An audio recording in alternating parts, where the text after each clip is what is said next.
Hi అండి, welcome to my channel. అందరూ ఎలా ఉన్నారు? బాగున్నారా? ఇవాళ మరొక మంచి రెసిపీ నేను మీకు షేర్ చేస్తాను. సింపుల్గా అయిపోయే ఆలూ కుర్మా అండి. అన్ని రకాల ఫ్లేవర్డ్ రైస్లోకి మనం నాన్ వెజ్ కర్రీస్ తిన్నప్పుడు ఈ వెజ్ కర్రీ చేసుకోండి, చాలా బాగుంటుంది. ఈజీగా చేసేసుకోవచ్చు. మనకి బంగాళదుంప పెరుగు ఉంటే చాలండి. నేను ఒక 3 బంగాళదుంప తీసుకొని కట్ చేసేసుకొని ఉడకబెట్టేసి పెట్టుకున్నాను. మరి చిన్న ముక్కల్లా కాకుండా ఇలా నేను చూపిస్తున్న సైజులో కొంచెం పెద్ద ముక్కలుగా కట్ చేసి పెట్టుకోండి. ఇప్పుడు మనం కర్రీ చేయడానికి ఒక కర్రీ ప్యాన్ తీసుకోండి. అందులో 2 గరిటెల ఆయిల్ వేసుకోండి. ఆయిల్ వేడయ్యాక చెక్క, లవంగం, యాలుక్కాయ 2 చొప్పున తీసుకొని వేసుకోండి. అవి కొంచెం ఫ్రై అయ్యాక చిన్నగా కట్ చేసుకున్న ఉల్లిపాయ ముక్కలు కూడా వేసుకోండి. ఇందులోనే ఒక 2 పచ్చిమిర్చి తీసుకొని చీలికల్లాగా కట్ చేసుకొని వేసుకోండి. వీటిని ఒక 2 నిమిషాలు తిప్పుకుంటూ ఫ్రై చేసుకోండి. ఇందులోనే చిటికెడంత పసుపు వేసుకోండి. దాంతోపాటు కొంచెం కరివేపాకు కూడా వేసుకొని ఫ్రై చేసుకోండి. ఇప్పుడు ఇందులో అల్లం వెల్లుల్లి పేస్ట్ 1 స్పూన్ వేసుకొని పచ్చివాసన పోయేలాగా ఫ్రై చేసుకోండి. అల్లం వెల్లుల్లి పేస్ట్ ఎప్పుడైనా సరే ఫ్రెష్గా చేసి వేసుకోండి. అప్పుడు కర్రీ అనేది మనకి టేస్ట్ మంచిగా ఉంటుంది. ఇందులో పచ్చి బఠానీ ఒక చిన్న కప్ తీసుకున్నాను నేను. మీరు కావాలంటే పచ్చి బఠానీ ఎక్కువ కూడా వేసుకోవచ్చు.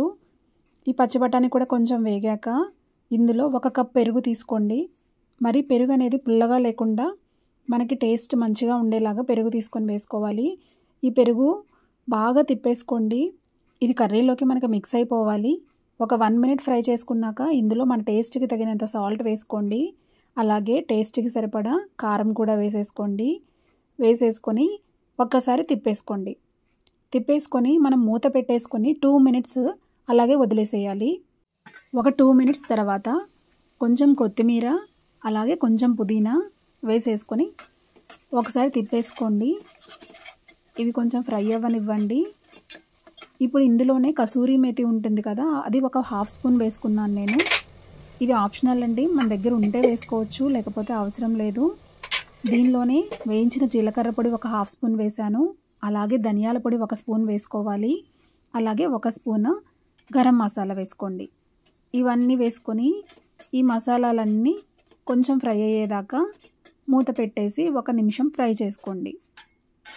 ఇప్పుడు 1 నిమిషం తర్వాత ఇవి బాగా ఫ్రై అయిపోయి ఉంటాయి. ఇందులో మనం ఉడకపెట్టిన బంగాళదుంప ఉంది కదా, ఆ బంగాళదుంప కూడా వేసేసి మనకి ఆ మసాలా ఫ్లేవర్స్ అన్నీ ఈ బంగాళదుంపకు కూడా మంచిగా పట్టాలండి.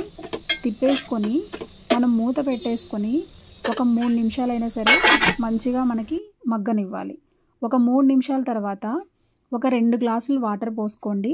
2 గ్లాసులు వాటర్ పోసేసుకొని మనం 15 నిమిషాలు మూత పెట్టి ఈ కర్రీ మంచిగా ఉడకనివ్వాలి. 15 నిమిషాల తర్వాత చూసారా, ఆయిల్ పైకి తేలింది.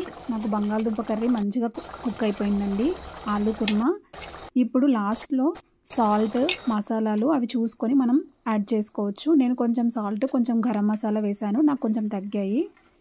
లాస్ట్లో కొంచెం కొత్తిమీర వేసేసుకొని ఒకసారి తిప్పేసుకోండి. ఇంతే అండి, ఎంతో టేస్టీ ఆలూ కుర్మా రెడీ అయిపోతుంది.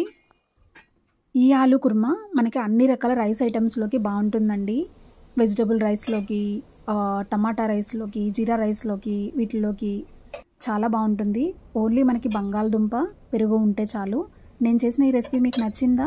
అలా అయితే నా వీడియో లైక్ చేయండి, షేర్ చేయండి, సబ్స్క్రైబ్ చేసుకోండి. అలాగే మీరు కూడా ట్రై చేసి టేస్ట్ ఎలా ఉందో నాకు కమెంట్స్లో చెప్పండి. అలాగే మీ ఫ్రెండ్స్ అండ్ ఫ్యామిలీకి కూడా షేర్ చేయండి.